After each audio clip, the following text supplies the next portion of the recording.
Hello, আমি আরও একটি বইয়ের রিভিউ ভিডিও নিয়ে চলে এসেছি। আজকে রিভিউ করব ঈশ্বরপুরের প্রেম কথা, দেবজ্যোতি ভট্টাচার্যের লেখা। তো লেখক এখানে প্রত্যেকটা চরিত্রকে খুব সুন্দর করে ফুটিয়ে তুলেছেন। এখানে মেইন দুটো ক্যারেক্টার দেবু আর বিবি, এই দুটো বাদ দিয়েও প্রত্যেকটা ক্যারেক্টার উনি খুব সুন্দরভাবে এখানে ফুটিয়ে তুলেছেন। প্রত্যেকটা ক্যারেক্টারই আমার খুব ভালো লেগেছে।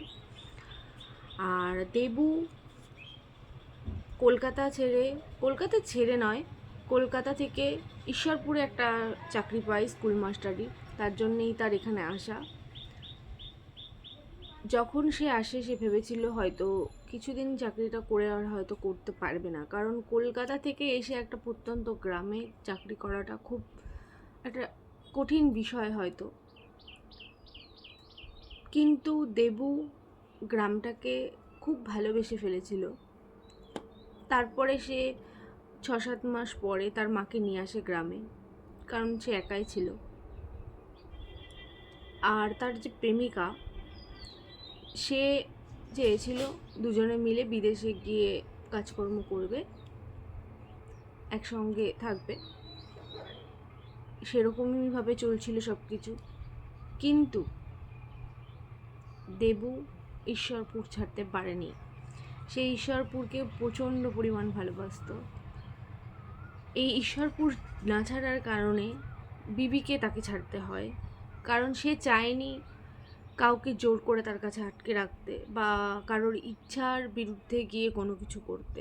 সে যদি চায় বিদেশে গিয়ে থাকতে, সে থাকতে পারে, কিন্তু আমি এই দেশেই থাকবো, তার ধারণাটা এরকমই ছিল, আর সেটাই হয়েছিল। তারপরে বিগত 6-7 বছর পরে একটা রিসার্চ বিষয়, দুজনারই সেম, গ্রামকে নিয়ে রিসার্চ। তো সেই সূত্রে আবার গ্রামে আসা, আর গ্রামে এসে আবারও সেই রিসার্চের জন্যেই তাদেরকে এই ঈশ্বরপুর ছাড়তে বলা হয়।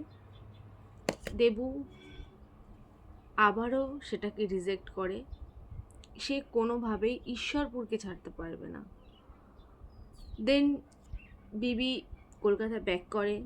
তারপরে গিয়ে কোথাও তার মনে হয় না, এবার সে আর দেবুকে ছেড়ে যাবে না। সেও ব্যাঙ্গালোরের কাজটাকে ছেড়ে দেয়, আর সেও ঈশ্বরপুরে দেবুর কাছে চলে আসে এবং দুজনে মিলে গ্রামেই সেই গবেষণাটাকে চালানোর সিদ্ধান্ত নেয়। তাদের কাছে এটা একটা চ্যালেঞ্জ ছিল, তারা এই গ্রামে থেকেই এই কাজটা করতে পারবে। আর সবথেকে বড় বিষয়, দুজনার মনের অনেকখানি মিল, কারণ সবসময় যে একত্রিত হলেই ভালো থাকা যায় এরকমটা নয়। তারা দুজনে দু প্রান্তে ছিল, একজন বিদেশে, একজন প্রত্যন্ত গ্রামে।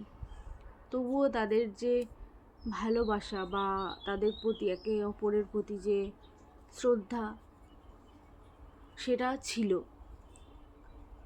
আমার তো বেশ দারুণ লেগেছে বইটা, তোমরা একবার পড়ে দেখতে পারো। দেবজ্যোতি ভট্টাচার্যের লেখা আমার প্রথম পড়া বই। এই বইটার রিভিউ আমি অনেক দেখেছি, তো বইটা পড়ে দেখলাম সত্যি খুব ভালো। তো তোমরাও একবার পড়ে দেখতে পারো।